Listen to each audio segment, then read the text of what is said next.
know what that is? Discipline. Selfish. No joke. We're legitimate. Let's fucking do this. Then do it. Do it 100%, because I'm trying to. We recognize that we are limitless.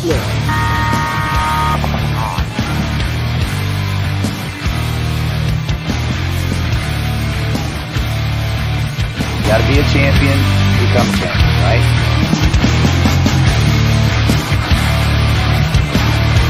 Winning is a habit because we create habits that lead to good execution and success.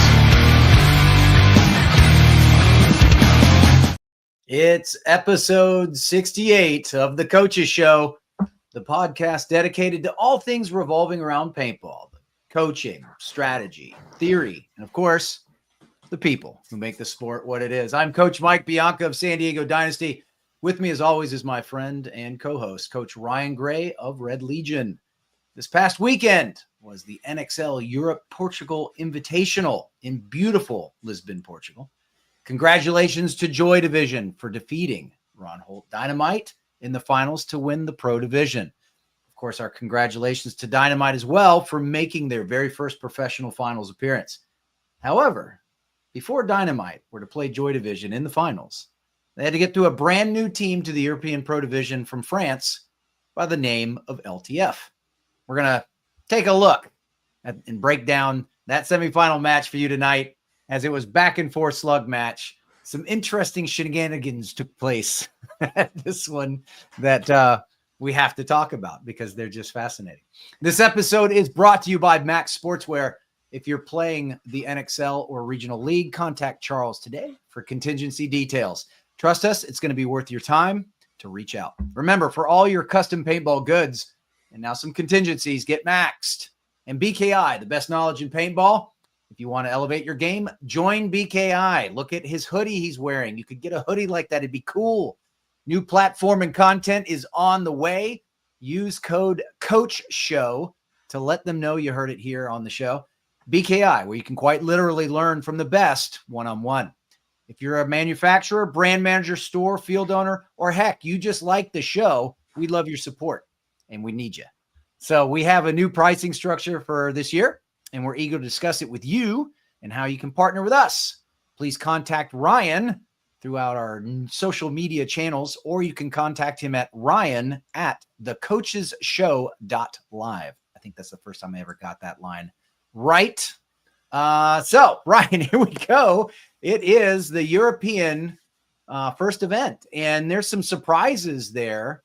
I did some picks last week on the show when I was solo, got 6 out of the 8, and I only got 6 because one of the ones I picked ended up being a wild card. I didn't have it very right this time, but there's a couple of things, some information I was missing that I understand you have that might have lent to those picks. Yeah. So first, thank you for last week, and I apologize for missing. I've been bragging on, I fly Delta everywhere. I've been bragging about how great they've been, and I finally had a real big delay that forced me to rebook the second leg of my trip, and unfortunately had to miss. So appreciate you holding down the fort, and glad to be back this week. So yeah, a couple of hot takes from the pro bracket that I'm sure some people noticed. Scalp was missing Alexander Pizon, who plays the second on the snake side. He and his wife just had a child, so he took this event off. Yeah. Hopefully we'll see him back. And then Clement Farage turned his ankle really bad coming into the event, so he was out. And then, of course, you notice that it was not Alexander Berdnikov. It was Arturo. Right. So, my boy. I mean, I don't want to say it's plug and play there because and no disrespect to Arturo, but they call Berdnikov the bar for a reason, right? He's incredibly talented.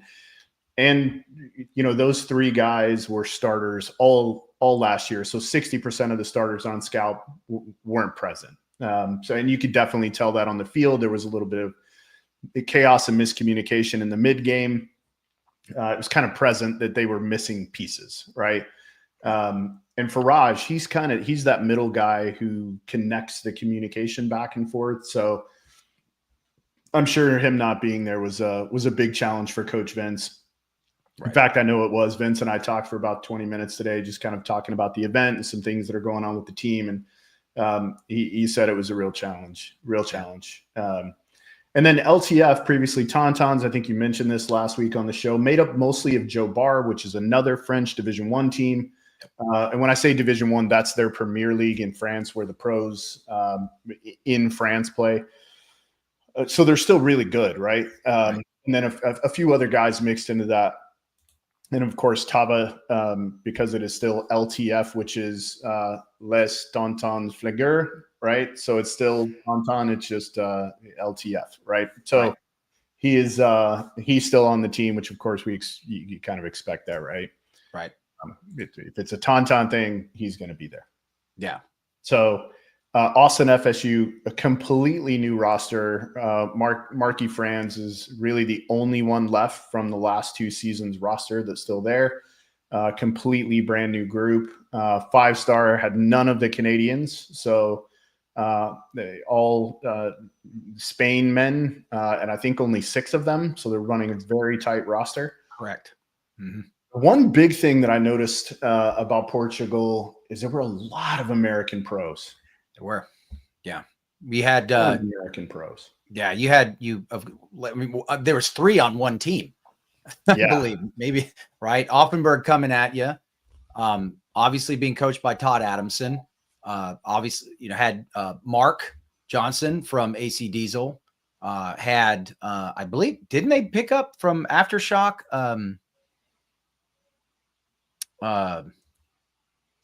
Wasn't Hosky there? Yeah, Ryan Hoskinson. Ryan Hosky. They also had Thomas Taylor, I believe. Right. Mm-hmm. So, I mean, 4 pros right there, Americans. Of course, Breakout Spa has Kevin, Skinny Kevin from Tampa Bay Damage, and Chris Shear. You also had, of course, my man, Harrison Fry, playing with Joy Division. Goodness gracious. You had Grayson Gladstone, Gladiatori, from Aftermath, playing with Gladiatori. By the way, guys, wow, I go and I pick the Paisans. Man, you guys hosed me on that one, Grayson. We're gonna have to yeah. Goodness gracious. Yeah, they didn't have a great weekend. No, they didn't. So lots of Americans over there. Now there were several Americans in the semi-pro division too. I know another 2 dynasty players in the semi-pro division. Blake Yarber was over there. Joe Barrett was over there. So incredible amount of Americans made it over to Lisbon this time. Well, and then you have Marcelo Margot, who's coaching the Lucky 15s. Yeah. So, whether they're in a coaching role or a playing role, a lot of American pros this year playing or coaching in Europe. So kind of some surprises, right? Let's talk about surprises first. Which one of the teams that kind of made it through or played in a way, who were you surprised by? There was 2 surprises for me. Manchester Firm was one, and then Ranger Warsaw. I would say Ranger was actually more of a surprise for me. Now there was another team that I was really rooting for that surprised me with the way they played, and that was Ballistics. I was expecting more out of Ballistics, but I understand there's a little bit of background there as well. Yeah. So, and I didn't talk about that one because we wanted to leave us space to talk about it in a second. But yeah, so same. I was really shocked by Manchester Firm. In fact, on the first day, they lose a match 1-4, and then win a match barely 4-3. And I got to watch one of those matches. I really didn't think Firm was playing well. I didn't think they looked good on day 1. And then I got to watch them on day 2, and I was like, okay, all right. They look pretty good. Countered really well. They weren't necessarily going to beat someone to a place a lot of times, but they countered well and they shot well off the break. I was very shocked by Manchester Firm, and the same with Ranger. Ranger last year finishes in 18th place and then, comes out at the first event and does well. I think they finished 5th, I believe. Yeah. Finishes 5th. So moves up 13 spaces, right? Just incredible. 13 spaces. And again, keep in mind, we didn't mention, American pros but all of the 5 starters on Tauntauns are playing on different teams, right? But because they play in America as Tauntaun FSU, they are not allowed to play together in Europe. So all 5 guys are spread out among different teams. And Axel, I believe, was playing with Ranger. Mm-hmm. And then you had Hugo, who was playing with LTF. Firm. Oh, that's right. No, he was playing with Firm. Yeah. That's right. So, I mean, we should include those guys in the American conversation just simply because they're 100%. Even though they're French, they're playing pro in America, and that's why they couldn't play together over there. But I was really shocked by how well Firm played and really looked pretty solid on Sunday too. They did. Looked solid on Sunday. Now let's talk about kind of the ones we sort of were disappointed in, like who you thought was going to do well. And I apologize, guys, if I'm searching for words. I've had 4.5 hours of sleep. I've spent the last 3 weeks in Tampa, Florida, and got in last night at midnight. And my body loves to tell me to get up at 5 a.m. So I was up at 5 a.m. So I apologize. I'm struggling a bit. So who were a couple of teams that you thought would play better that just really didn't get it together, or maybe they got it together too late? Well, Ala Warsaw is one. I like those guys. I love their style and their approach. I started to appreciate them when we were in France last year. And I really, there's a player on that team. You know, they've got two sets of brothers on that team. One of which I'm a big fan of. The Spartan. Called him the Spartan because he was number 300. And they came out sharp, right, in their first match. They fell a little flat in that next match. You know, and that's when I LTF kind of got on the radar, surprisingly, and looked back to form in the next match. And then it was so close against Breakout Spa. I thought they were going to pull it off. Breakout Spa would have still made it on, and I would have gotten my picks right. I would have gotten Breakout Spa and Ala Warsaw. So it is what, but honestly, I really had great ballistics to me. First of all, we've got to know those guys pretty well last season, and I just really appreciate what they're doing over there. And they came out and they won, convincingly, in my opinion, 6-2 that first match. So I'm like, here we go. And then it just kind of steadily dropped off. Yeah. So Maciek Pasternak was injured. He's one of their better players. He is a starter, somebody who played every point for them last year. And he's a monster. Like, I'll just tell it, he's a guy we made an offer to on Red Legion. We really wanted to have him come over and play with us. He's a fantastic player, great man, has a young family, like really good dude. So hate to hear that he's injured, and hopefully, he heals up quickly and gets back on the field, because, paintball needs guys like him, 100%. So I was, once I found out that Maciek was hurt, I wasn't shocked necessarily by how Ballistic did, but I wanted them to do better. Like, emotionally, I was hurt. I wanted him to do better. For me, it was really Offenberg. I thought they would play better. I think maybe they're still kind of they're putting it together still. It's really tough when the American guys go over and they play the field, kind of for 3 to 4 days, and then jump in and play a tournament, win the entire, all the other teams have been playing the layout for 4 weeks, and most of them play a tournament on it, whether it's CPPS or the French Premier League, the Polish league. Like, there's a bunch of leagues that play a tournament on the layout, right? So not only are they getting amazing practice, but then they get the best practice you can get inside of a tournament arena, right? So I think maybe they're still trying to get it together. I was a little shocked at how kind of poorly they played. I was shocked in a good way by LTF. I really did not think that LTF would be good. And we're going to kind of show some of their bad moments here in a bit, of course. Yeah. But I thought they would struggle a lot more. Like, Joe Barr is a good team, which is, again, where the majority of those guys come from. But I was a little surprised.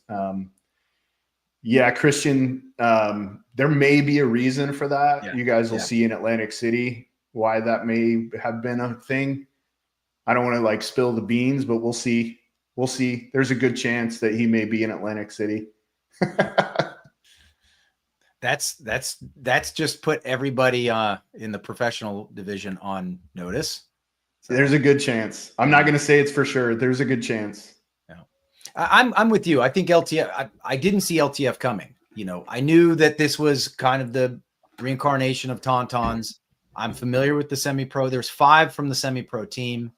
I believe there's 5 members from that team. And so I didn't, especially in that particular bracket, right? I'm looking at Breakout Spa, Ala Warsaw. I'm like, okay, those 2 are, as far as I'm concerned, are going to, LTF surprised me. But I'm going to reserve judgment. We're going to talk more about it later when we get into the finals. I am surprised to actually have seen them go as far as they did. And that's not a cut at LTF. No. I think it speaks volumes about Tava and Coach Pascal's kind of training methodology and the things that they're doing over at that. And I've played at their field. They have a fantastic setup. I think it speaks volumes kind of about whatever they're doing in their training methodology, their systems, their processes, how they're getting players to level up. They're doing a fantastic job. Yeah. What a great you're absolutely right. And that's ultimately what I think you and I both, we talked about this a little bit. We talked about the fact that coaching, right? Getting a good coach in the right place with the right, system can really up a team, can really jump a level. Totally. And obviously I didn't know who was going to be on the Luckies. I had no information on the Luckies. You got to look at Marcelo Margot because the man is a tremendous coach. He absolutely knows what he's doing. So you look at it's just fascinating to me to see that. I was having this conversation with my wife this morning. Not everyone can just pick up a clipboard and be a coach. And you're seeing these coaches, a certain level of coach, make their presence known. And it's really fascinating to watch. And it's really neat to see it. Because, the coach, when you really break it down, Ryan, the paintball coach is a relatively new phenomenon, I think. So to see these people stepping up in their training regimens, it's pretty neat. Well, kind of and this is a side note, and then I want to back up a little bit, but when I was coming in as a coach in 2007, 6 and 7, the older guys, when they would go away, they would just leave. So they would take all of the information with them, right? Most of them didn't stick around and coach. When they retired from playing, they left the game. Even now, you're seeing some of those guys. I don't want to say a lot because I wish more of them would come back, but you're seeing some of those guys now come back and start coaching. I was with Chris Lasoya all weekend, and he's coaching Miami Effect, which is his team. And so you're seeing some of those guys like him come back into the game now and starting to develop young talent again. Nicky Cuba is doing the same thing. So you're starting to see some of those guys come back. So there was kind of a void, right? From that mid 2000s area, really until just a few years ago, where guys started really, sort of re-entering the game as coaches. Mm-hmm.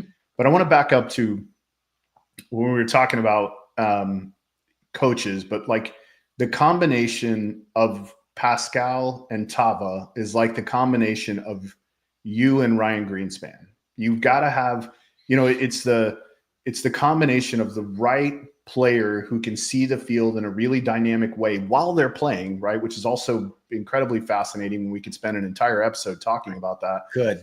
While they're doing their job, they know everything else that's going on somehow, and can come back in and you show them the thing and they go, change this to this. And that one thing they change makes a huge difference, right?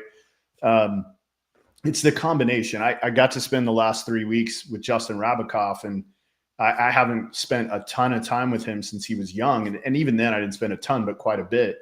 But I got to spend 3 weeks with him and in our training processes and listening to how he talks about the game and the way he does things. Yeah. He's a paintball genius. I mean, he really is. The way his mind works around the game, it's probably a lot like Ryan, when they've just been in so many situations and so many scenarios, that to them, it's really simple, right? It's very simple. They just go, yeah, you just do this, this, and this, right? And it's like, okay, you've been in that position 1,000 times. The guy you're telling that's been in that situation 300 times. Right. Like he doesn't have all of those things clicking the way that you do and can process those things in such a fast way.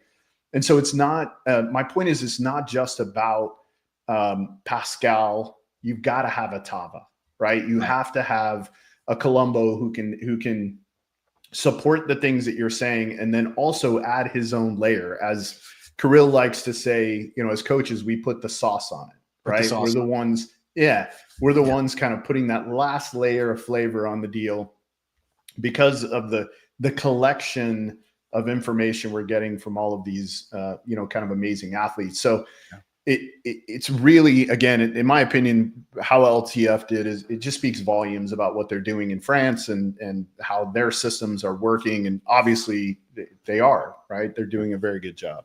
So. Yeah. No, I love that analogy because to your point, like Rabakov, Greenspan, et cetera, there are these players. This is what we mean by elite. That's the type. There's 5 of those guys. There's 5 of those guys, right? That's what we mean by elite. Yes. And the key component of that is processing speed. It's absolutely processing speed. Their brain's a computer, and they've got so much RAM and CPU memory that it's just boom, it's there. And it's a fascinating thing to watch. I used this analogy not too long ago where you, myself, Junior, all these other coaches, I look at Junior and we're the Dynasty or Red Legion or what have you, are these tremendous musicians, and we're just conductors. Yeah. They're the best of the best. And all we're doing is making sure we keep the rhythm, right? We don't want to get off tempo. Right. And that's kind of what a Justin Rabakov and a Ryan Greenspan do.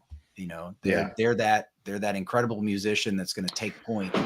They're doing the cooking. We're just adding the sauce. To add to what you said, they're the percussion section.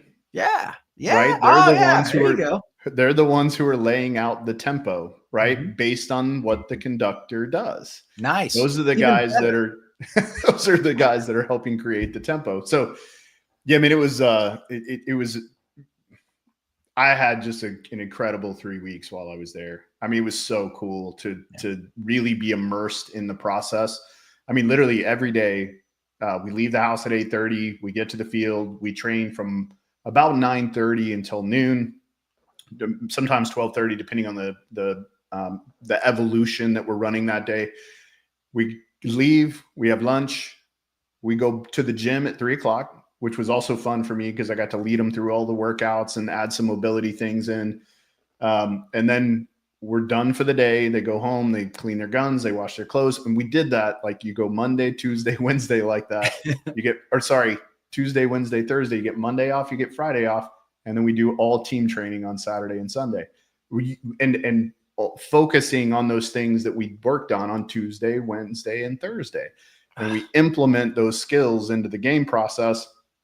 It was like the way, and me, I'm so systematic, like it just flowed so well. It was really an incredible thing. I'm excited to go back after Atlantic City. So anyways, I'm envious of that. I don't want to bore you guys to death with that, but it was amazing. It was absolutely amazing. So do you want to talk a little bit how those two teams got to the semifinals? Yeah. So Roholt they didn't have an easy path there. Roholt didn't start the weekend off on a good note.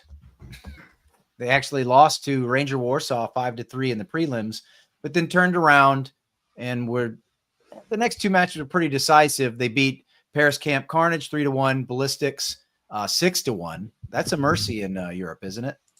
Is it a 5-point mercy? Yeah. Mm-hmm. And then and they put the cherry on top against Austin FSU 5-4.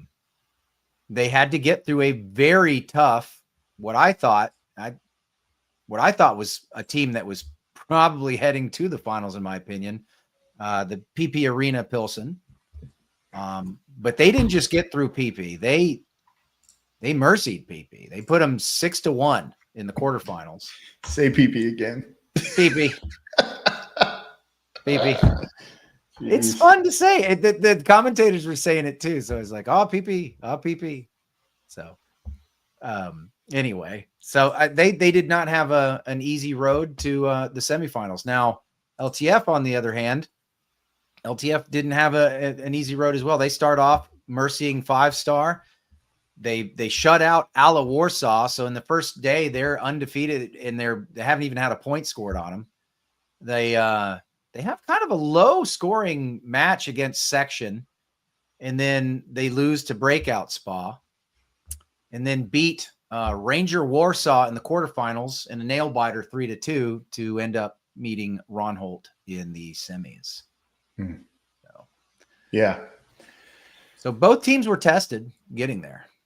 And I thought that's why they kind of ended up where they did. Yeah. Like neither one of them had an easy pathway into the semifinals. No. And I think you kind of see that as they're playing each other. They're throwing some things that they had thrown at other teams that we'd already seen that had worked really well. And again, like both the semifinal games, and I was thinking next week we would maybe do the other one, but both the semifinal matches were awesome. They were both really, really good. So maybe we'll do one today and then the other one next week. Before we jump into that, you want to walk through this layout really quick? Yeah, pull it up. And I didn't have a lot of time to study it. I got to watch matches, but I didn't really get a chance to study the layout. I definitely have some opinions on it. So. Yeah. So Andrew, I agree. Yeah, he says, what a wild layout between the funky snake side and the W in the front of the start box. I wish I could have played it. Yeah. So like it got a little bit one-dimensional, and we'll talk about maybe why that happened. Right. I guess kind of two-dimensional, but really it got one-dimensional. Either you were going to win down the Dorito side, or it was going to be a really long point. Yep. Which was unfortunate because I really thought teams could have been a little more aggressive in the snake, and we'll kind of talk about that as we do the match, because there were a lot of players were just going to this one spot we'll talk about and just staying inside.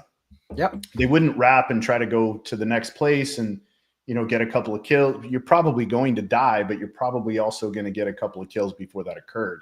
Right. It seemed like it got really passive. Everybody was kind of waiting for the pressure instead of applying it, which unfortunately, in my opinion, is not, especially now that I've been around the Red Legion methodology for a while, it's just not the way. It's just not the way. It's funny you mentioned that. I think you and I talked about this in the green room as well. I felt that this finals match that we're going to study, it was the tale of two different styles. Yep. There was definitely an aggressor, and then there was definitely a reactionary team. Right. Totally. So we'll talk about that a little bit more. And interestingly enough, like both were kind of working, right? Like if you could absorb the pressure and then counter pretty well, you were in good shape, right? If you lost a key guy out of a key spot and you're on that defensive side, you're going to fall apart quickly, right? If you don't own any real estate, you're going to fall apart quickly. Let's take a look at the field. Let's do it. All right. So this is the back center view, of course. On both sides, you have a blind zone. This one over here is a little bit better. Come on. On the Dorito side? On the snake side. Come on. I don't know what's happening here. Typical. Wow. All right. So here we go. Now we're moving. Yeah, I don't know what happened there. So blind zone here. And you had options. You can do this, or you can do this, or you can go all the way up. You also could come a little wider, and you had a little gap here where you could shoot the right in front of the snake. It was a little high, right? If the guy went up to the box and over. If he went up to the box, you were probably going to miss that guy. If he goes into the first snake, you got a chance, but it was a little high. Looked like most of the guys that were coming here were shooting this gap. It did. Yep. And then you had another little blind zone over here on this side, kind of right here. Yep. Yep. And then this was Harrison's route a lot of times. 100%. He really liked that. You know, it was interesting. A lot of, if you watch the prelims, a lot of these guys who go to this tower to cut over into that route, they weren't coming wide enough. They weren't edging into this can. They were staying linear with this tower, and they were getting picked up. Yep. Right. And shot early. Right. Yeah. And they were getting shot by that blind spot we were talking about. That's exactly earlier. right. Mm-hmm. Yeah. So I was going to kind of talk about that on this side too. One of the big things that I saw mistake quite a lot is guys were playing this here. They'd stop here. Mm-hmm. What can still shoot? Yeah. The home. Just right over the that nipple. Home. Like he's just going to protect his hopper with that nipple and throw that paint in there. And he's got a bigger target than you do. Yeah, we're actually going to see Carl get shot right here. He's not over far enough. You know, if you're here, you're good. You're in good shape. You know, if a guy comes out into the blind that we showed earlier, he may take you, right? He may. But if you're here, you're okay. Paint's going to be over here, right? So saw a few guys doing this. I thought a lot more should have done it, but a few doing it. So let's talk key spots really quick, places people really wanted to be. A lot of guys wanted to be here. I don't know what's going on with this thing. Why it's so slow tonight. They wanted to be here. Yep. And they wanted to be here. And this is where they would sit for 20 not or 30 minutes. Not as many as I thought wanted to be there. Yeah. I was kind of surprised by that. Now, was there a gap in there like it shows there on? Absolutely not. Okay. No gap. Here's what I didn't understand is why guys didn't want to be over here. That's kind of where I'm going with this whole I didn't understand why they wouldn't just come here. And then wrap this and shoot everybody in the side. Yeah. Even if your tandem line's not that long and you've got a 2 who's smart and follows you up and he's on Overwatch. Yeah. A free body. Yeah. So we'll talk about that a little more in the match. So if you think about, like, I just want to point this out. If you look at what this player has inside, it kind of cuts down the middle of the field, right? Mm-hmm. So the middle of the field by Sunday was pretty unplayable, especially on this kind of snake side, with the exception of the wedge, of course, that's attached to the snake. Mm-hmm. Kind of the tower on that Dorito side becomes totally unavailable. The Maya over there becomes totally unavailable. The can, of course, is totally unavailable. Let's go look at the other side. So most guys were here this way.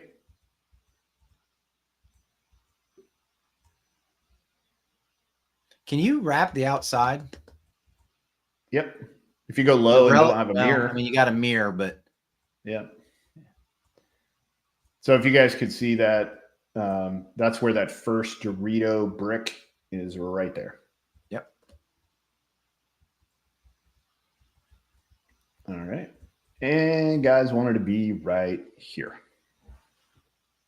Meat grinder. Yeah, so again, if you have this 50 and the other 50, and these guys are crossed, the whole middle of the field goes away. Nowhere to go. So the party was on the wires. Party's on the wires. Yeah, party was on the wires. I did think guys stayed way too long in the back center. I'm glad you. I have a note about that in this match. Way too long in the back center. I loved it when they came here, though. Oh yeah. When they got onto the other side, Harrison Fry was doing that a lot. Sure. And so was Isaac from Dynamite. He jumped over into this quite often. I don't know if he does it in this match, but he did it in the match prior. He does in one point. Times. He does in one point. So nonetheless, you guys can see when I was talking about it got a little bit one-dimensional. So most guys were going over into that 50 on the snake side and just staying on the cross. They'd sit in there and stay on the cross. And then let the tempo be created on this side of the field. Here's the other thing I didn't like about it. And again, I my statement about it being one-dimensional, is when the tempo would start over here, they still wouldn't do anything on the snake side. A lot of times that guy would still just be sitting there. So all the guns in front of him have to play this guy. They have to. And, I mean, you can see this guy can shoot everything over there. So they have to play this guy. And the guys over there would still just sit there with their guns inside. Yeah. There's a note here on one of these points where quite literally one of the teams has 4 guns on this guy. Yeah. And the opponent's snake side should recognize this, right? There should be a scenario that they had seen over 4 weeks where they recognize, hey, our guys on that side, somebody has to be stopping that dude. I probably have an opportunity here. So, yeah, but it's easy. Hindsight's always 20/20 for guys like you and I. So it's easy for us to say that. But I do feel like there was a lot more opportunities for some creativity or some dynamic play from both wires. And, that Sunday paintball slows down, right? So, yeah. And again, like you guys can see, there's that 50 on the snake side right there. So if you're in that can and the guy gets there, you can't come this way. You're pretty trapped. You're pretty trapped. And we see a lot. So like going Dorito way, one guy would go out, a second guy would be at the can, and then you're kind of trapped as soon as the guy gets there. So there ended up being like 3 guys on the snake side a lot. And I don't necessarily think that's what people wanted to do. It's kind of what they had to do.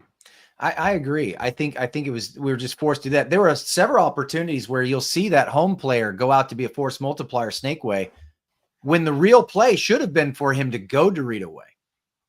It was just easier and more tempting to go that way. So, right. Yeah, exactly. Okay. I kind of mentioned this on the chat during the tournament. Oh, there was a bunch of inside out stuff. And I saw somebody in the chat say, yeah, there's 2. That's not true. There's a whole bunch in here.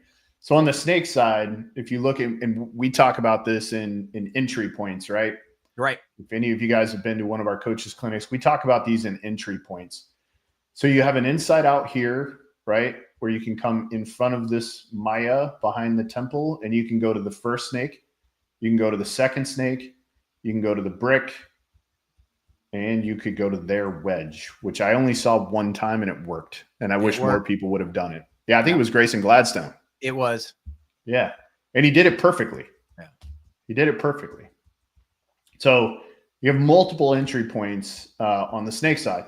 So now let's look at the Dorito side. And again, keep in mind that blind shot over there is a little more, it's a little more covered up on the snake side, so that guy could live there a little bit longer. In fact, I think at one point, Mark Johnson's in that thing for like 10 seconds. He sat in that thing for a hot minute. But you have one entry point there. You have one entry point there. And really, this one's included also. You just had to be really cautious about the back center's gun. Right. Because if he's low right over that pin, right over the leg, you're in big trouble there. Right. But at the same time, he has to be defending that. I don't. Yeah. Chris Kurtz, he's calling me out on my autocorrect because I was talking about somebody. I forget who I was talking about, and it changed it to Gypsy or something. It was my autocorrect on my iPad. Yeah. Thanks, Chris. I appreciate you bringing that up. Yeah. So a lot of entryways through the middle of the field. A lot of entryways. And these guys can be gun up for a bit. There's a nice gap there. And I'm glad you brought that up. I was about to say it was 5 guns up. There was no problem to have 5 guns up and still take ground and be aggressive. So. Yeah, for sure. Yeah. And a lot of opportunity, but also get scary, get sketchy in there. If you get, both guys coming out of shooting out of this back center. If you get both guys shooting out of this back center, kind of one just on the outside or inside of the tower, and then the runner going out, shooting right back over the box, that got tight. Yeah. Get real sketchy. Because when I'm really talking about on the cross, right? This guy shoots that way, and this guy shoots that way. Mm-hmm. Right? Yeah, Got but tight you should back never there. cross the streams. Everyone knows that. I think you should cross the streams. In this case, you should cross the streams. Yeah. That's how you defeat the evil person at the end of Ghostbusters. Right. Yeah. Any of you guys have questions about the layout? Anything you want to see before we jump into the match? Any questions? This is the only time we're going to ask. All right. Okay. Just kidding.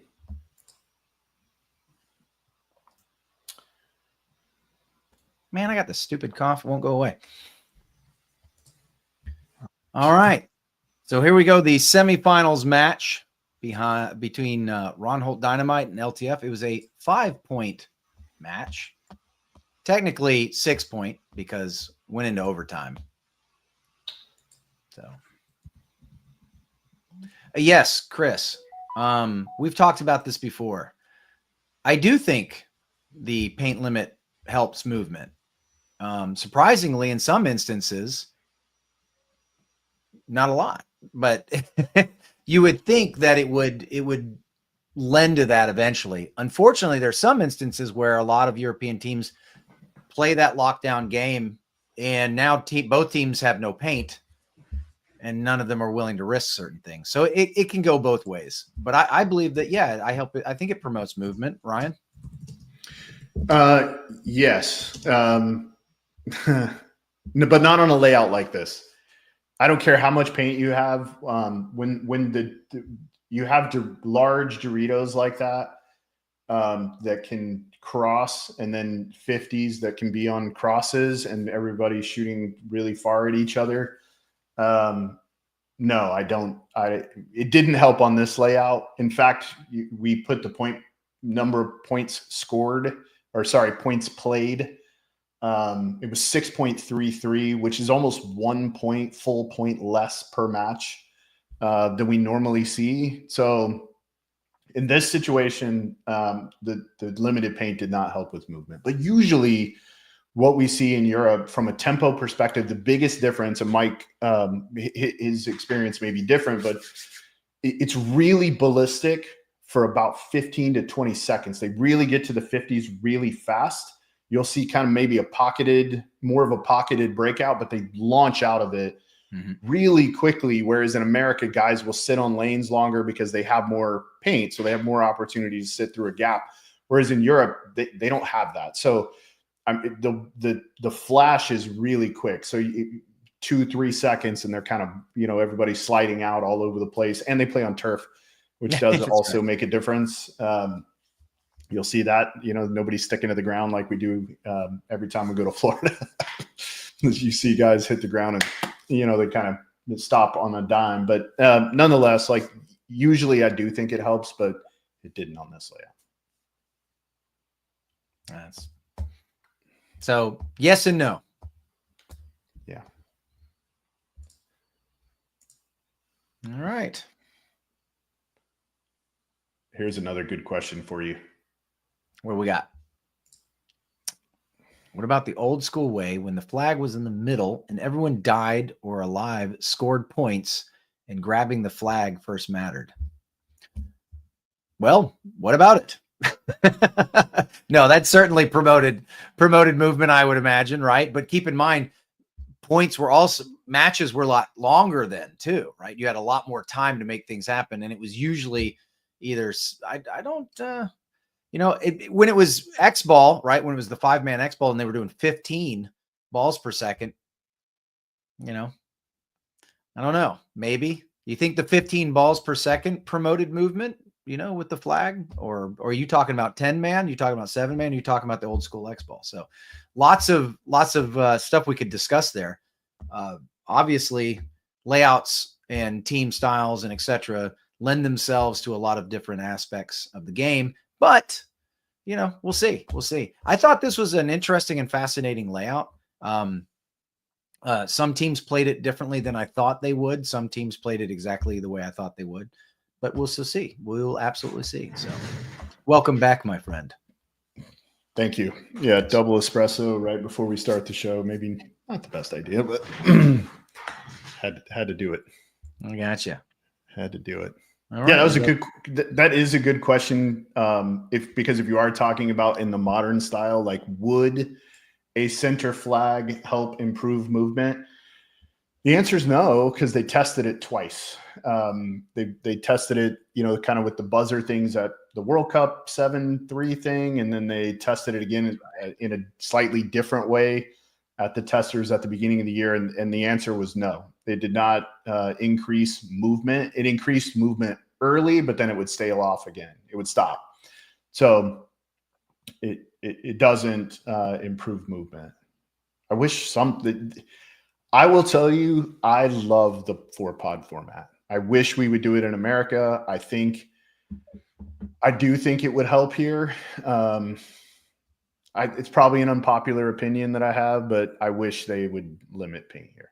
Yeah, it's funny. So I went out and played this weekend. I had a ball, no pun intended. But every time I go out and I find myself playing on my own, whether it's in the X-ball format or not, or just getting out there doing points, I never seem to take more than 4 pods personally. Now, do I want that to change? No, I like having the option to have all that paint if I want to. But for some reason, I end up being the one, and I don't know why they keep making the 52-year-old be the one. But I'd much rather be that guy in the back, yelling a lot and shooting a lot of paint. But that's just because you're wiry. He's wiry. He's wiry. Oh, too funny. Yeah. So again, just FYI, just so you guys know, like for an FYI, we're not doing the final match because there's not a lot of fun to watch there. Like it's not it's kind of a dismantling of Dynamite, and it's just not a good.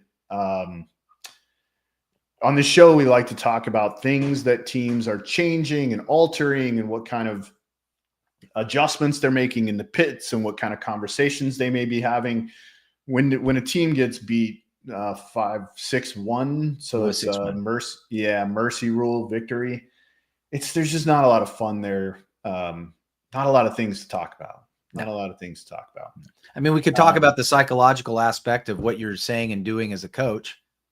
Yeah, like pulling all your hair out, and how many beers you're probably drinking after the game, or lots of cortisol, whatever it is that you do. Yeah, lots of cortisol. Yeah, so let's jump into this match. And again, I want to say thank you to Black Red Studios. I love they're using their footage. Same thing, Go Sports, unfortunately, for the last one, we just didn't have great footage because of how tight kind of the field was. But the stuff we get from Black Red is it's always great. And it's a big part of that is the venues. But, you guys normally in America, we can't see past these first 2 bunkers. And I mean, they get them all in. We can't see this guy, but everything else we can see. Pretty awesome. So this is Roholt Dynamite here. LTF is on the other side. LTF showed throughout the event solid guns on the break. Just absolutely solid guns on the break. I think they showed them on this point as well. Yeah, if I recall. Yeah. Boom, boom. I think there's 2 dead right there for Roholt. These 2 going to the right, going snake side. Yep. In the same gap. In the same gap. Now, I do believe they end up picking up one on the first engagement, though. So you're currently looking at a 4-3 advantage LTF. It's actually 4-2. Is second, it is, yeah. So right here, you watch this young man go. Yep, he gone. Oh, you're right. Okay. Well, isn't there a Dorito? Oh no, you're right. Where did that come from? You know what I guess is they didn't kill 2. They killed just that Mayan. The first runner makes corner makes it. Corner makes it. I was just bragging about the video, and there you go. And then boom, then he gets picked up. Yeah. So now it's a 4-on-3. Mm-hmm.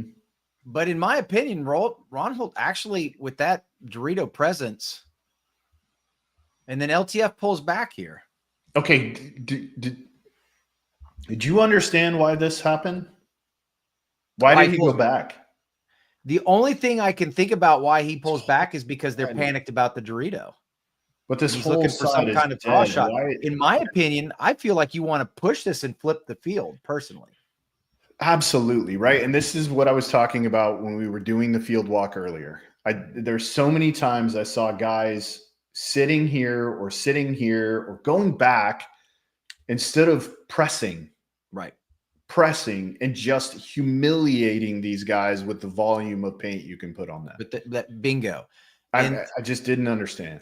And this is going to be symptomatic of this match here. This is my big critique on LTF. And if it sounds like I'm being harsh, I'm not. I generally want to explain, as an outsider looking in, this is what I'm seeing. I'm seeing a reaction to something that has happened, right? A defensive mindset, a defensive reaction to panic, as opposed to, hey, I can steal this. I can push back. I can create my own pressure. So they're responding to pressure by defensively pulling back. They seemed reserved to me. Yeah, because if he's here wrapped, what's about to happen doesn't happen. Bingo. And by the way, guys, this is from a coaching perspective, this is a very elementary thing that drives me bananas as a coach. When you do all the hard work to earn all of this real estate and opportunity, you've done all the hard work. The hardest part is over. You've done it. And now all you have to do is come to an edge and make sure this guy can't get out. That's all you have to do. Just make sure he can't get out. But I have a theory. So when I was watching this earlier and doing what we're doing right now, right? Pausing, stopping, Mm-hmm. I kept telling myself, I don't think they know the count. I don't think they know the kill count. And I'm pretty sure I'm right, because if you look at the way they close this point out, so let me back up. Roholt, on the other hand, seemed to know what to do in a down body situation. They're gonna press the issue. Hey, I've got a guy going to work on the Dorito side. I'm going to get out to this corner and spread the field, which is what this guy just did, right? So now all that hard work, like you said, and all he's got to do is get here and wrap, and that guy can't do that. And you start creasing the pressure. But and what's this drill called that they're doing right now? You got one here, you got one here, you got one here. What's that drill I call called? it the island drill. Island drill. So island drills are important. So, but yeah, based off this close, I don't think they know the count. And that's why I think maybe he might have pulled back. Mm-hmm.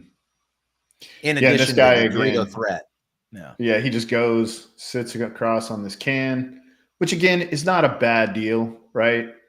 Not a bad deal. I think he totally misses that guy. Right, but see what happens there. That's, again, you're seeing the style. So Roholt loses their Dorito one, but what does that can does? He immediately takes the big bite. Mm-hmm. I'm going to take that ground. It's a risk reward situation, and it pays off initially. Well, he knows if I don't get out, I assume he knows if I don't get out, we're dead, right? I'm in a cylinder. Guys are everywhere. I'm in trouble. You were listening to the webcast. What? Well, we call it a can. The Europeans call it a cylinder. So, I call it a cylinder. Do you really? I thought you always called it a can with me. I mean, I probably do if we're doing this, because most of the time when I call it a cylinder, people are like, what? You're so cultured. Thanks. You're welcome. Try.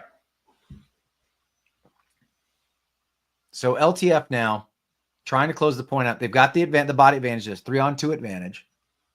Roholt again, right? They're in key positions. Now, this is where I disagree with I don't have a problem with this first move. When he comes to this wedge, trying to make something happen, trying to catch somebody off.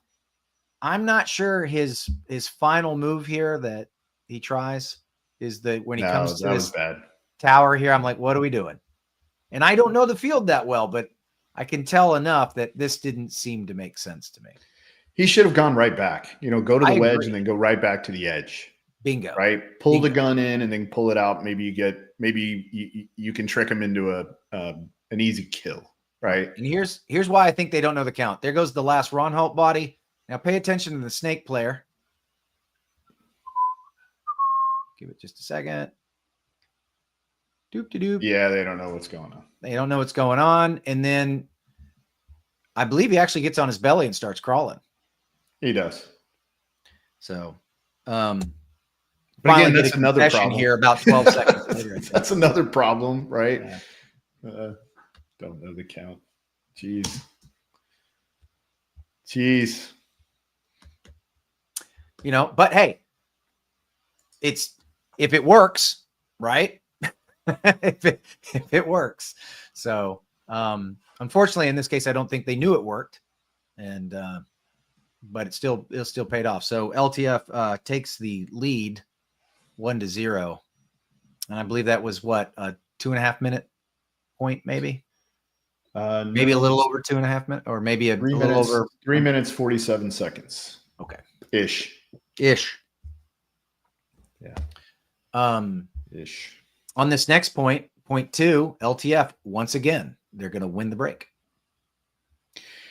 Yeah, my man Carl was catching paintballs a lot. Yeah. he was catching paintballs. Yeah. So. Yep, 11-18, correct. Okay. 342 then, that first point.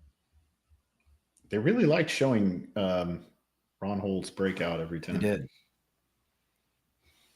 So there's that. They win the break again. They pick up that snake side tower. But look at Roholt already on the Dorito side. And now the snake side. Tempo. Pressure, right? LTF owns the first Dorito there on the snake side, but that's it. That was the extent of their aggression. And now that Dorito, who, by the way, I think is on their side of the field, is just eating them to pieces.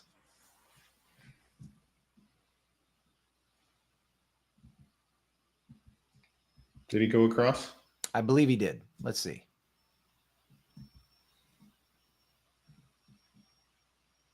Yep. Yeah, Isaac he's very high tempo.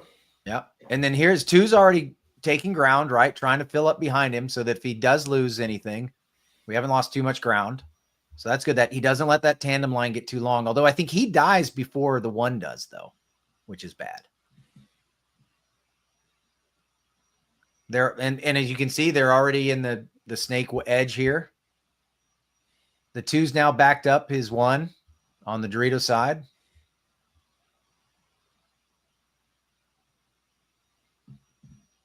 LTF is completely defensive at this point. Yeah. They're just shooting gaps, hoping somebody goes through it.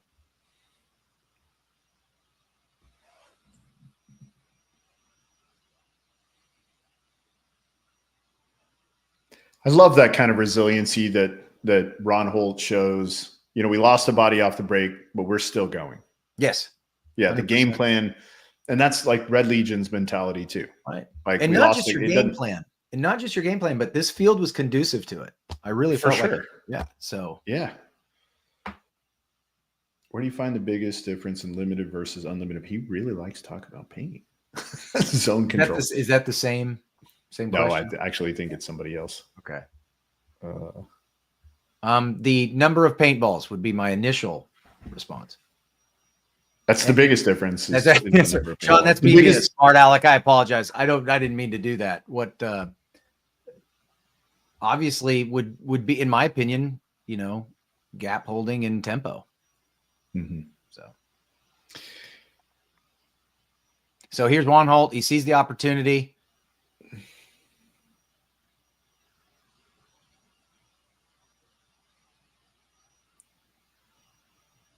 And kind of kudos to the LTF player in the snake, trying to move around, get creative, don't stay in one place. He does get the kill on Isaac there, but at that point, things are kind of falling apart. Actually, there's a concede right there. Right, that's what I mean. Things were already kind of falling apart. What's your thoughts on that concession? Because he didn't get that snake player when he bumped out to the Dorito. I don't think he got shot. He did. And it would have been a 2-on-1 at that point, correct? No, he got shot from the inside. Oh, he did. Okay, he so did. Yeah, when he came back across, he got shot. Okay, he did. So here's my question to you: for all those coaches out there, right? You're up 1-0, right? There was 13 minutes and 18 seconds left. At the end of that point, right? There was, I can't remember how much time. Did you, as soon as you see your last player shot, do you concede? I probably don't.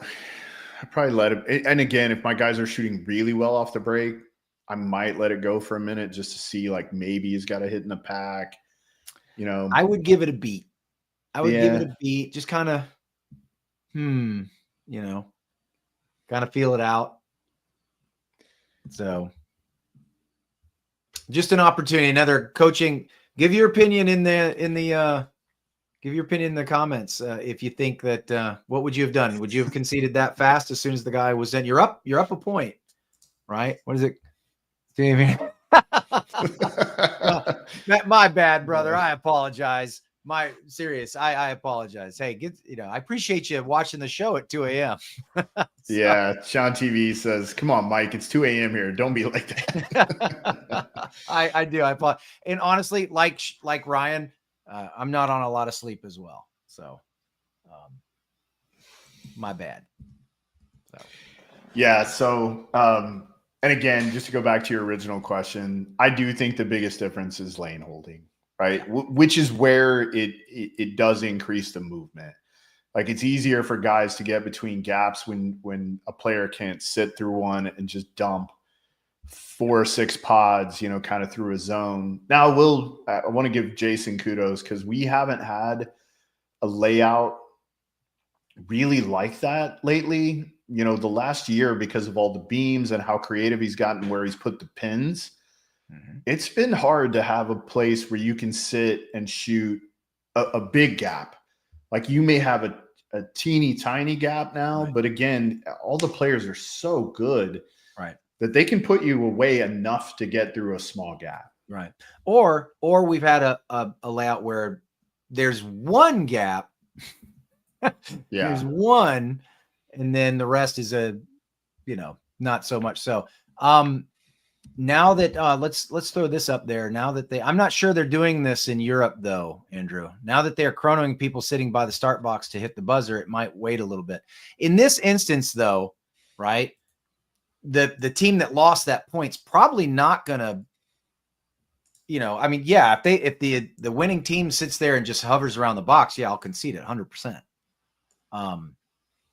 Not sure that would have played out in this instance. To go back to the question on Tal, I think they could give it a bit more time considering the advantage. I agree, Sean. Thank you. Excellent point. So it's 1-1. It's tied up now.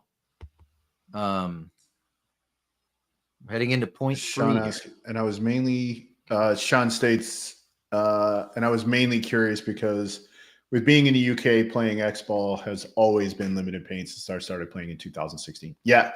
So when I played Millennium back in the mid 2000s, there was no limited paint. Like, you could shoot as much paint as you wanted to. And then kind of after sort of the economic crisis that occurred, I think it was 2000. I think it hit Europe in 2010, maybe. That's when the paint thing changed and they started doing limited paint. But I think it was a good move. Like, I still think it's a good move. I wish they would do it in America. You're going to get in trouble. You're going to get us in trouble. Yeah. I mean, again, like, everyone is allowed their own opinion, right? And that's mine. Sure. I think we should have limited paint. Absolutely. So I think the guys who've just gotten so good. Yeah. That when you give them unlimited opportunities, and that's why I think sometimes it slows down to a stupid pace. Although we will see 1 point like that, it would speed up how quickly we get to the stupid, right? Because then the guys we basically just pull the middle of the game out where everybody's shooting all their paint, and then we get to that stupid point when everybody's got half a loader and they're just literally. I mean, TJ Danner at the last event, and I forget who they were playing, but they're closing out a game, and he's standing at the brick in the snake. Like, he's standing over at that brick, and he maybe has 20 balls in his loader. And he's so good and so accurate that he literally, like, is kind of going back and forth, and he's standing over the top, right? He's just out, standing over the top, and one of the guys looked at him, and it wasn't even the guy he was aiming at, and he just flipped his gun and shot him. I mean, it's just these guys are so good. Yeah. That ball on ball shot is pretty impressive when you see it, And that dude is nasty with it. Yep. He's quick with it. He just snapped it. I agree. He shot the guy. Very impressive. So I don't know, like, if it would make a difference, but I would like us to test it. You know, let's do it for. I think one of the reasons why you saw that test and you still saw the game slow down even with the limited paint is because they were still in that mindset. I think Americans, it would take a while to train the American out of it. I really do. This is now. Here's what's interesting. Roholt's actually going to get bounced. He's starting on his knees. Yeah, I think that he gets bounced. Yeah, he's calling for the check there in the can. This is going to be our first 5-on-5 that we're going to see this match. I think it's the only 5-on-5 we see this match. I think so too. Yeah. Here's one thing I am going to say. Now, notice you've got a home player there for Roholt. LTF's going to have a home player here. This is one of those points where I was really happy to see both home players get out of home. So I still think it could happen like now. Oh, it could have. 100%. He has options now. This is available. Yeah. This point really shows me, in my opinion, Ryan, this is what solidified the fact that I felt that LTF was reactionary. They want to take spots and then they want to wait for opportunities. You know, they're hoping Roholt's going to present them with one, right? Except for Colombo here. Colombo shows some heads up play here, but what you expect, what you do, right? Yeah. At one point though, LTF has, and this is what I was talking about. This is that point. They're gonna have, because Roholt's gonna press that Dorito side. LTF's gonna have all 4 guns looking that way.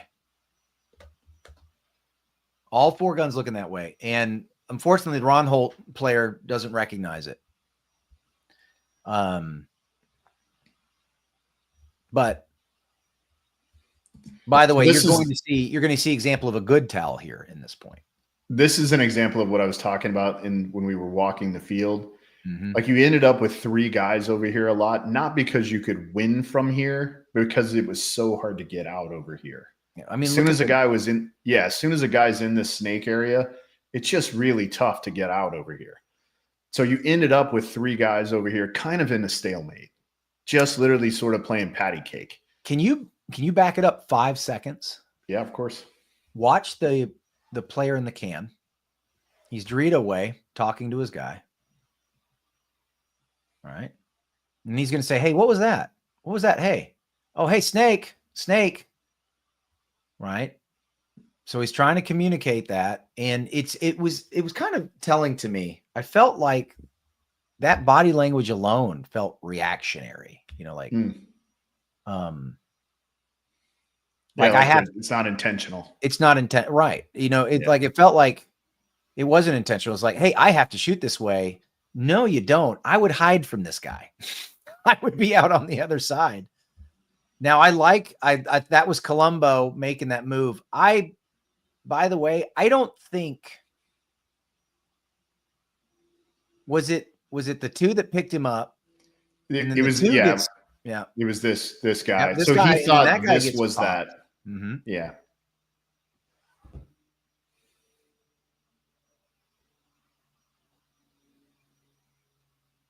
So the can comes back to the home. I thought that was smart. I did too, honestly, simply because now, all right, he's not playing a can with a snake presence, and B, he's got a better angle on the outside for the Dorito if he's working containment. Exactly. Yeah, he can see this edge from there. From here, he cannot. He cannot. He can't help this guy at all. Nope. But now he can certainly defend this guy. That's a big kill zone anyone's got to cross, right? But if you look, this is what I was talking about too in our field walk. 1, 2, 3. All of this is available right now. All of this is available. This dude could come right now, shoot him in the back, and then all he's got to do is contend with this guy and this guy. Correct. And he can be in that Dorito, and he can live. Like, I felt like nobody really took advantage of created opportunity. Agreed. But yeah, eventually you're going to see, there it is, 4 guns now all that way.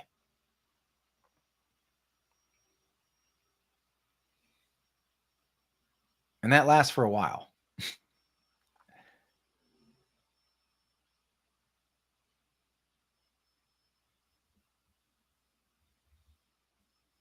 Yeah. Thank you, Bobby Kramer. He says breakdown episodes are an absolute must-watch. Cool field. Our favorite too. Yeah.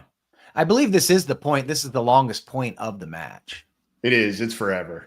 Yeah. It's forever. But like I do like it because we can talk about these setups, right? Right. Like the golden whether or triangle, not, as we were calling it. Yeah. Yeah. Which of course is kind of gone now on both sides with Colombo dying and this guy dying. But what I did like about Colombo's move is at least he was trying to create something. At least he was trying to create something. I agree. Colombo was trying to do something. If you look now, you know, this is one of those like nobody make mistake things. These guys are set up. They're kind of set up. Just don't make a mistake. But again, though, Roholt is pressing the action Dorito way. So, which is where it should happen, right? 100%, right? He's again, like you said earlier, he's done the hard work, right? Yeah. Getting through those gaps. So, and now he's working. Yep. And now Roholt knows that his player's there. So what is he doing? He's going to return to his original position. Yeah, and I saw a bunch of guys doing that, like coming to the edge, especially on Sunday. They would come to this edge like scared a little bit. There's nobody. I mean, nobody can do anything here. There's nobody here. There's nobody here. Especially when your Dorito, when your two behind you is playing that tall like that, he can talk to you. Yeah. Yeah, I think Carl honestly just got scared here. I hope he watches this point is playing out. Do you guys think the opportunities weren't taken because of lack of situational awareness or more the choice of risk versus reward? It's Sunday paintball. I think it's probably a little bit of both. I was just going to say. Yeah, a little bit of both. Yeah. Nobody wants to make a mistake, but at the same time, like this thing is a 1-1 game with 420. Now is not, we've passed that time when you're probably thinking, I'm going to go. So if you, again, Mike and I've talked about this on other episodes. If you take the number of points that have been played, divided by the amount of time that's been played, you're looking at right now, you're looking at 5.5 minute points, right? Mm-hmm. So you're inside of the average time. Do you take the risk and then potentially not be able to go win another point if your play doesn't work out? Yeah, I think it's probably a little bit of both. I think it is. And Sean, we've already established the fact that some of these teams didn't know the count, right? So yeah. if we know that they don't know the count, then it's probably safe to say they don't know where all the bodies are. And I'd imagine this layout, you could get lost on the wires, right? And if you didn't have a guy checking that box as they exited the field, you know, you could be SOL.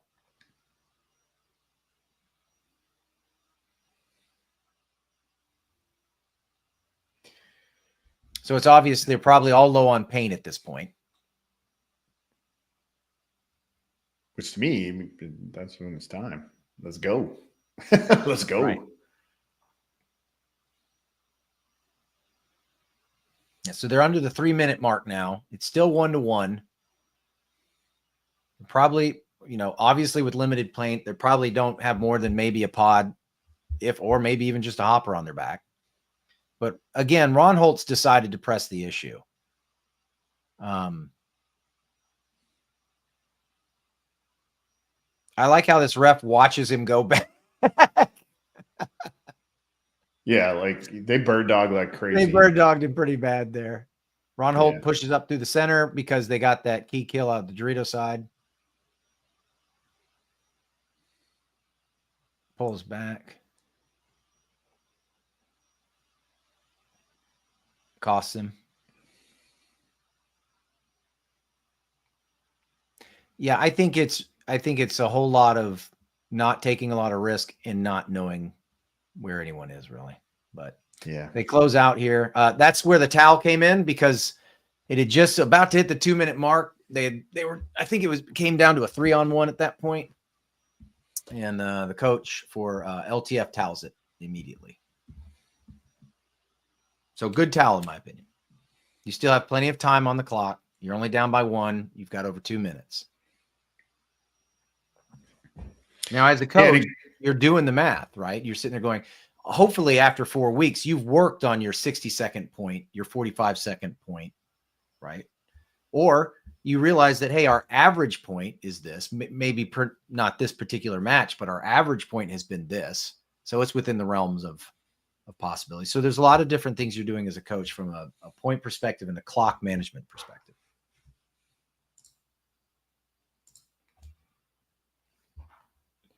And Dynamite, 8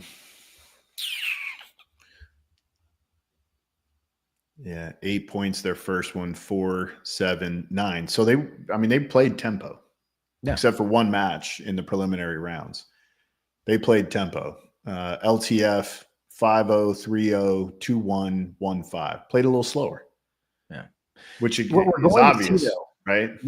Yeah, oh yeah, but you're what we're going to see this next point is we're going to see LTF's 60-second point. They're going to do it. Now, what's interesting about it is it's with one player. Yeah. Right? The way they look at it is it's almost like a risk reward situation again as well. Hey, we're going to throw this out there, and if he succeeds, then we'll follow up.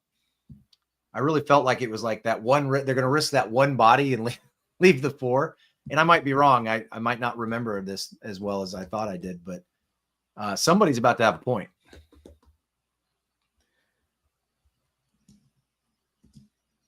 Well, I'll say too, like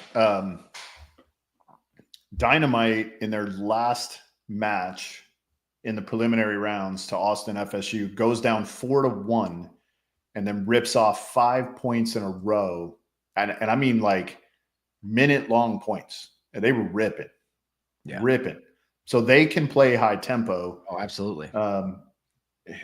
Again, I don't know if it's maybe like respect too. They just really respect the guns of LTF, which I get it. Which you get because you've lost 3 of the 4, right? The breakouts, or at this point, you've lost 2 of the 3. So it's pretty high percentage. Yeah, I apologize, guys. YouTube is really slow. I've got the spinning wheel of death. Come on. But LTF basically answers here. So spoiler alert, they're going to tie it up. And they're going to do it in spectacular fashion. Well, one of their players is going to do it in spectacular fashion. Come on. I just realized while we're waiting for that, let's see if I can find it.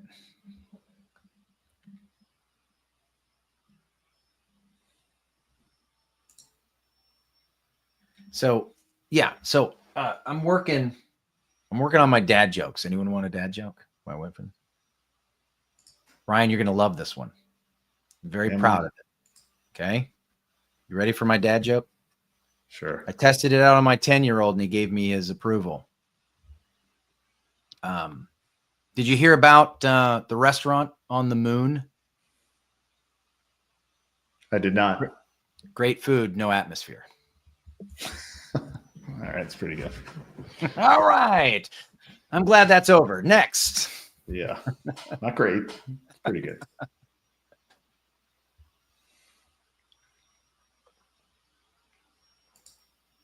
All right. LTF, by the way, is on your left. Roholt is on the right. Pay attention to the snake player and remember the access points that Ryan showed everyone earlier. Here's one of those entry points right here. Coming up, boom. Now, where does he go straight to? Wire. And look at this.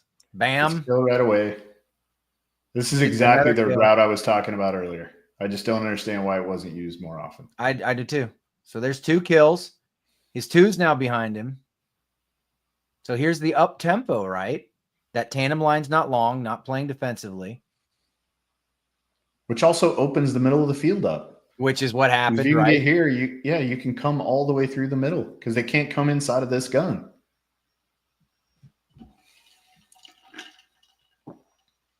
So let's see. That's about 40 seconds.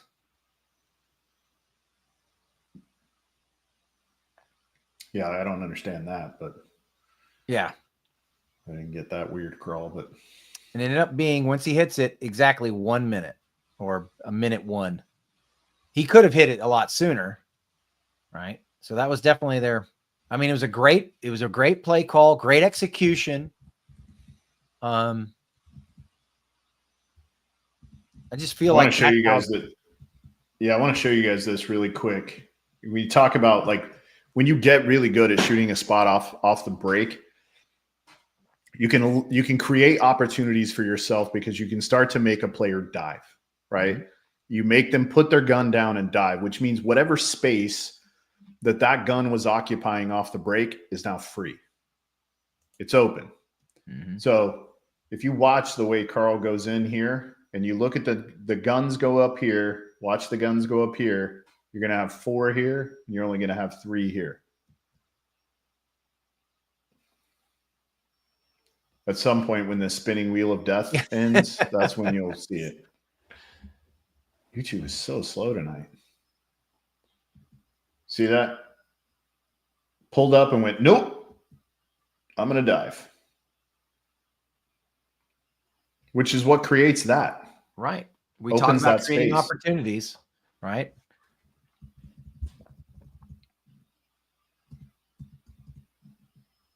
So great answer from LTF to tie it up with just over a minute left. 103. Mm-hmm. Now, with 103 left, I believe they let the clock get down, but then someone calls a timeout. So I don't know which team calls it, but usually one of two things is happening there, right? Hey, we're going to try and win it in 60 seconds. Wait, let's make sure we've thought this through and how we're going to execute this. Or somebody's like, wait. We're not going to win it in 60 seconds. How are we going to lock this up and kill the clock? Let's make sure we're all on the same page. So do you have those conversations with your group about like, hey, if we shoot 2 guys, this is what we're going to do. If we don't, or we lose 2, this is what we're going to do. Yes. Are you giving them both sides? Absolutely. Yeah. Absolutely. 100%. Right. And I think that's important. A lot of times. Except in the Ironman match in Tampa. With that 22 seconds, we said, no, we're going.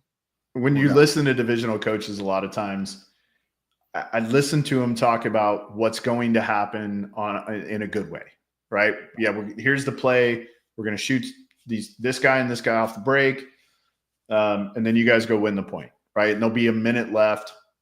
They're tied, whatever. And it falls apart, and they end up losing, right? Because they don't talk about the other side. Right. Hey, if we don't shoot those 2 guys and we lose a guy, now we're going to be in these spots. Here's what we're going to do and lock it up, right? Let's play for the overtime point. I hear some people say, well, you got to give them confidence. And I'm like, yeah, but you also have to give them intelligence. There. To me, the intelligence gives them the confidence. Totally. Right. So that they go out understanding the moment. Right. Absolutely. Well said.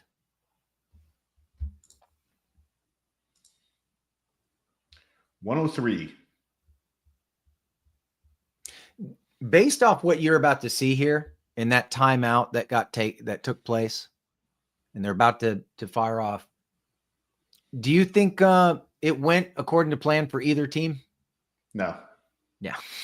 I think both plans kind of went south. Yeah. Now, LTF, in my opinion, they want to lock it up. They want to get wide, and they want to kill the clock and let Roholt. They figure Roholt's going to come. Let's get out here and let's let him come into our guns. And then when they finally did on the cross, right? And then when they finally did decide to press, they missed this guy, and he had already done damage, right? So now they decide, okay, it's 28 seconds, we should go. But Roholt had that one guy back there. Well, and his only threat on this side is back here in the corner. That's exactly right. That's why I felt like, okay, it felt like LTF was like, hey, we're going to get to these corners. We're going to lock it up. We're going to give it till 20 seconds, and then we'll launch. Or they said, hey, if we get some keys, some kills will go. I felt like I don't think everybody got the memo. They were just ready to play for overtime. Yeah. Yeah. Because it seemed like one or two of the guys were like, hey, we might be able to steal this point now. While the rest of them was like, no, we were told to play for overtime. Right. Yeah. So, and that's why I brought that up before that point started is, do you think they didn't know both sides? Like, if we shoot this guy, let's go win the game here. If we shoot this guy, let's go win the game here. Yeah. If we don't, then okay, we're going to play for overtime. But if we can shoot this guy, we need to create tempo here. But everybody was so far away, launching the guy to the corner on the Dorito side. Now he's got a bigger gap. If the guy goes into the snake, he's got a real big gap to go through, which again, they shoot the guy who was the threat on the snake side. He had opportunities to go. He didn't. And when he did, it was way too late. Like at that point, you're not going to go shoot everyone and be able to hang the flag with, 18 seconds on the clock. That's not going to happen. It's not. So anyway, I love the fact that we broached that topic, right? That, hey, you've got to have the play and what we're going to do if it doesn't pan out the way we thought it's going to be. So yes, if this, then that, right? That's right. If this, that's right. That. I love the idea of intelligence breeds the confidence. Yes. Because no matter what, we know what we need to do, no matter what. Right. Now the final point heading into this overtime point, unfortunately, the MVP for Roholt doesn't play for Roholt. Oh gosh, that was mean. I apologize. A little mean. But we have to point that out, right? We have to talk about that. We're gonna, but I want to, before we do, I want to preface with the players on LTF. This is their very first pro semifinal match, with the exception of, Grandpa out there. By the way, his nickname is Grandpa. I'm not making fun of him. Tava is the only one out there. I mean, he's a multiple world champion. He's won ridiculous amounts of tournaments. All these other guys, for the most part, this is their first professional semi-pro final or semi-pro appearance. So, right. Sorry, semi-final. Good Lord. See, that's the 4.5 hours of sleep right there. You're doing great. Keep it up. Thanks. I'm trying. It's the double espresso is beginning to wear off. So before we kind of show what happens here, I'm sure there's some nerves. I'm sure there's some, second guessing and those kind of things. And maybe also just really not understanding the play. I'm hoping it's a combination of those things and not just a bonehead thing. But anytime you get in these moments, and I pray a lot of you guys have those opportunities. If you can make your way into a pro semifinal match, there is some pressure, right? Especially if you have never been there before. There is some pressure. So it's a big moment, right? It's a big moment. Yeah. But we would love to be able to say that Roholt Dynamite does everything right here. Unfortunately, they didn't have to. They didn't. As a matter of fact, it looked like LTF was poised to win this match. Yeah, I mean, they shoot a guy off the break. In fact, They shoot the only real threat. They win the snake. They win the break war again. That's right. Yeah, and they shoot Isaac, right? There he goes, running off the field. Roholt, that double snake side attack, very aggressive. LTF's going to set up in what we call the golden triangle. We were talking about that earlier.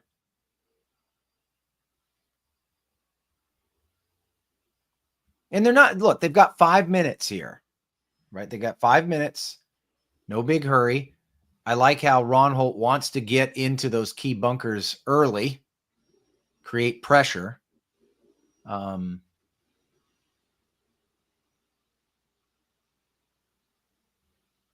there's the golden triangle.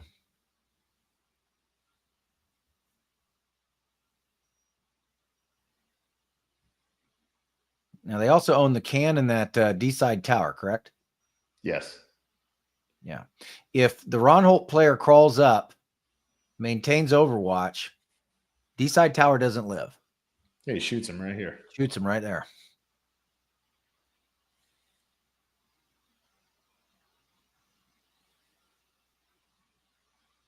All right. So is that Colombo, I think?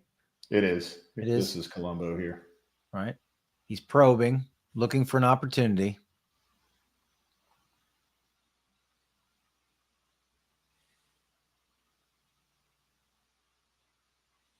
Now here it comes. This was the move. I felt this should have happened sooner. Of course, it's easy for me to say because I can see everything. That's where it happened. Okay, so right here, there's no one that could have shot Colombo. I want you to pause it. The can cannot, on the far side, could not have shot Colombo in that wedge. The brick's in the way. The home possibly could have, but he's not looking at Colombo. Mm-hmm. The snake guy's got his pee-pee in the dirt. And the other guy, the two on the snake side's in set, but Colombo's not wrapping. So the shot had to have come from his teammate, the Dorito behind him. And you're going to see this really guilty turn away so he doesn't have to look at Tava as he's walking off. That's right. Yeah. So he right there. He gives him the dagger eyes right there. And he starts rubbing the back of his neck. Yep. But they're still in a good position. They're still set up well.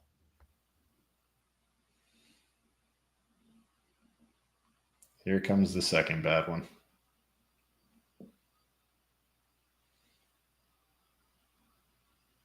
All right. So now player is eliminated. Pause it right there. Again, now the can, I remember asking myself, well, the can on the Dorito side for Roholt could have wrapped the outside and shot him.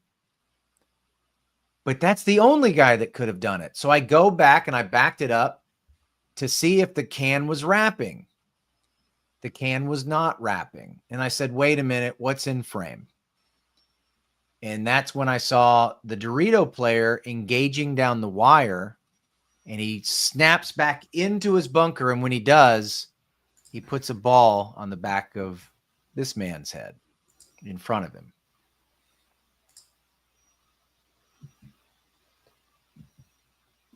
Yeah, you're going to see you can see the daggers. Yeah. The can vacates and spreads back to the home because he realizes we're in trouble. But now it's just a matter of time.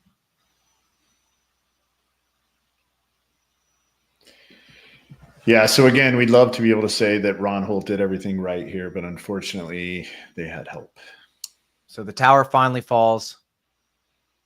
Yeah, so just now it is a 4-on-2, and Roholt Dynamite has shot one player. Correct. Yeah.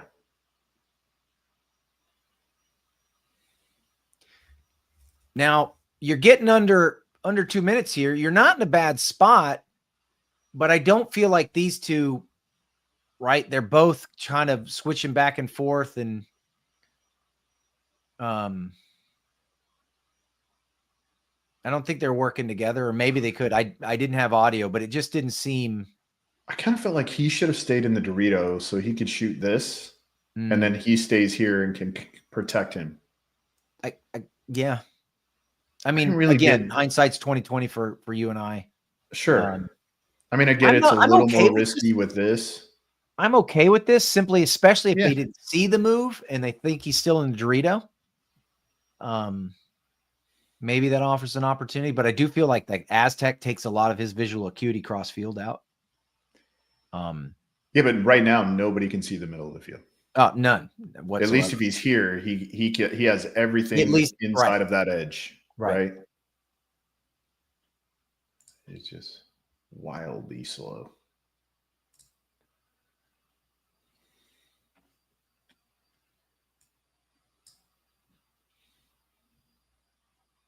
Sorry, had to back it up a little further. So actually, you'll see it here. You watch when he snaps in. He almost shot him in the foot right there. Boom. Yep, right on his hip. Right on. Yep. Poor guy. Yeah. He knows it too. He knows it. And I think we've all done something similar to this in some way, some form or fashion, whether it was in a paintball match or outside the net somewhere doing something, right? Where you've made a mistake. It's going to happen. I'll tell you something though. He's going to go work I bet you he works on this. And you never see that mistake again. Now the move, technically no one sees him make the move, but I do agree with you that he's got better control from the Dorito. Yeah. This is what I was talking. He can see all of that. You can see that. Right? Yep. And he can see once the guy gets there, he's can't really see it, but he can't go past. And he has to come past it to shoot him. If he's on this edge, I don't know. Because now he's in the opposite situation where the guy can come to their Dorito and he can't see it because of that. Right.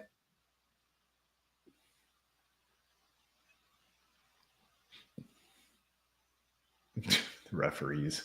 I know. Bird dogging him. It's just wild. I think they picked up a kill there. So now it's a 3-on-2. And then boom. We're about to see the hammer get dropped here. Guy times it well.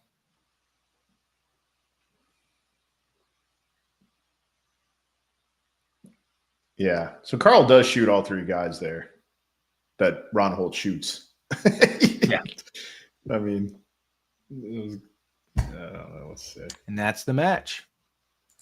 Yeah, poor guy. Yeah. But, like I said, there's one of two things that player's going to do now. He's either come back that much better because he's going to work it, right? Or he's going to let that destroy him. And hopefully he doesn't let that destroy him. So, yeah. Anyway. Well, that was fun.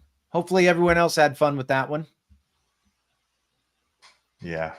MVP for the other team. I was making that joke earlier. I didn't mean to be that way. Yeah. But it happens. It does. It does. Absolutely. So it's unfortunate. Yeah. God bless him. Because but really, again, congratulations to LTF, new team making it to the semifinals in the first event of the season. So good stuff. Probably if that doesn't happen, LTF wins that point.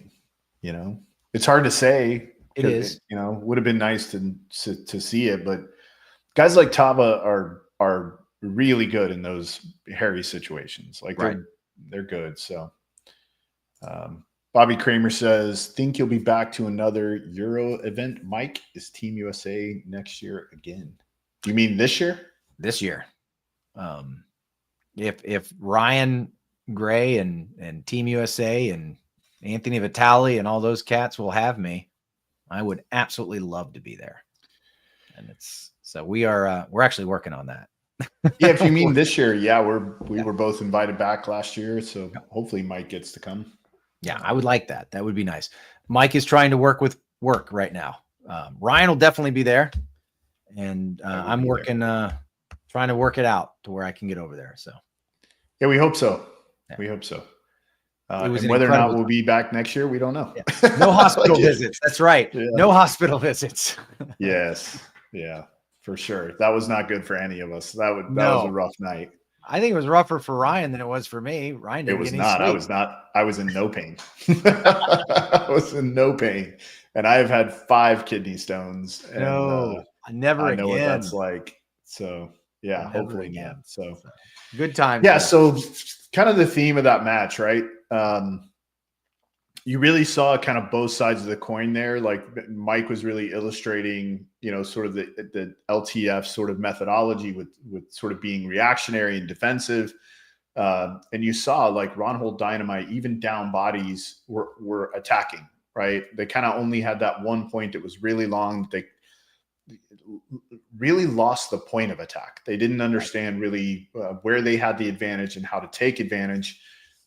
Which just FYI, with your drills that you should be running are recognizing on which side do we have the advantage, where do we have the advantage, and how we're going to take advantage of that. So like that's literally one of the things that we're working on right now with Red Legion, is understanding like which side of the field, and potentially even obviously through the middle, where do we have the advantage and how are we going to put it together. And not from a game plan perspective. One of the things we're trying to do to help develop the intellectual part of the game is not dictate what that's going to look like on the box. We want the players to be communicating about, hey, here's where we have the advantage, and talk about how they're going to put it together and go win the game, because that's what happens later in the game, right? And if you can implement that process earlier in the game, it speeds up what happens later, if that makes sense. So like when you're in a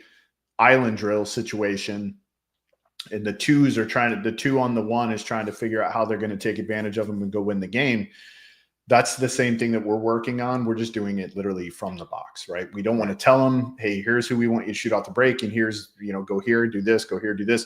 We're letting them work that out on the field to try to help with the intellectual part of the game. So there's a bunch of drills we've been doing around that. It's a lot of fun. So, but it literally is exactly what you're seeing.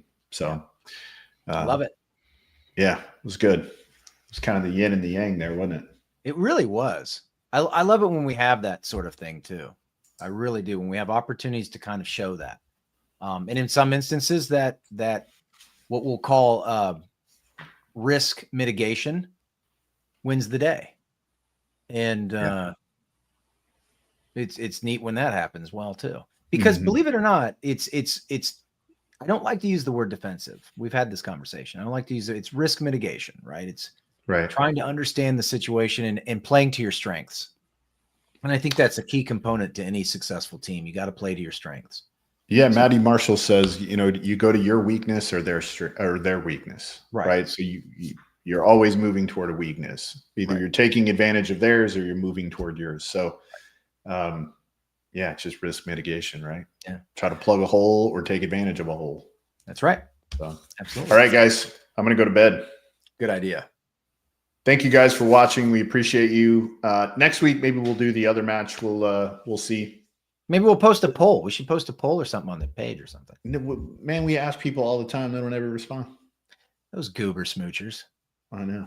They don't ever respond. This episode is brought to you by Max Sportswear. If you're playing the NXL or Regional League, contact Charles today for contingency details. If you want to elevate your game, join BKI. New platform and content is coming soon. Use code COACHSHOW to let them know you heard it here.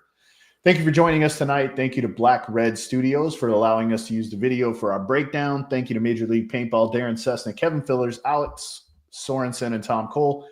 Next week, we don't know yet. We'll let you know ASAP. I'm Ryan Gray with Mike Bianca. As always, be responsible.